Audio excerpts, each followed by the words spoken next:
सब एक है। पर जब संसारिक संबंध बोल करना है, संसारिक व्यवस्था जमाना है, उसमें जातियां हैं।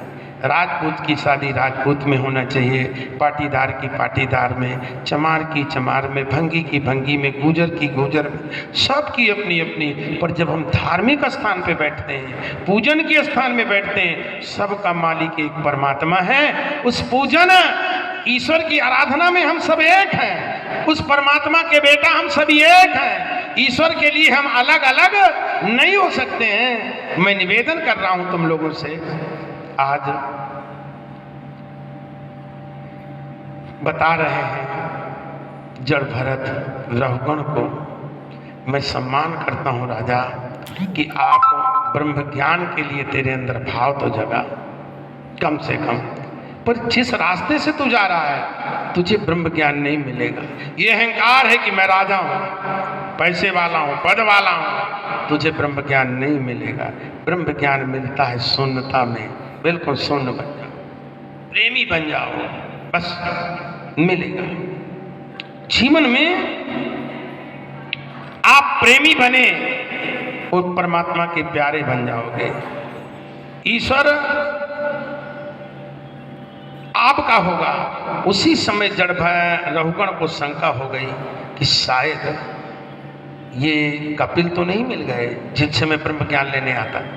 पालकी से नीचे उतरे, जड़ भरत के चरणों में गिरे, गिरकर प्रार्थना किया।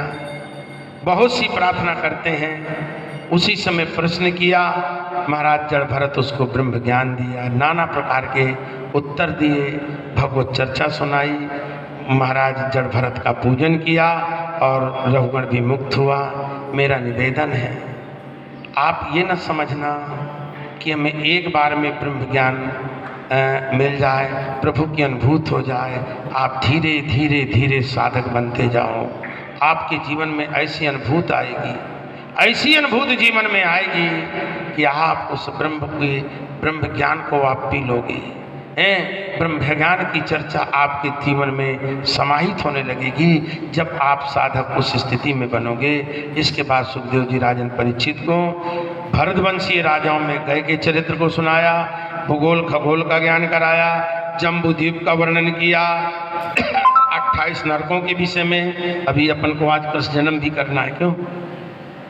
उसके बाद 28 नरकों के प्रायश्चित में नरक की व्यवस्था में अजामिल की कथा सुनाई, किस प्रकार अजामिल का उद्देश्य होता है। इसके बाद किस प्रकार प्रचेताओं के पुत्र दक्ष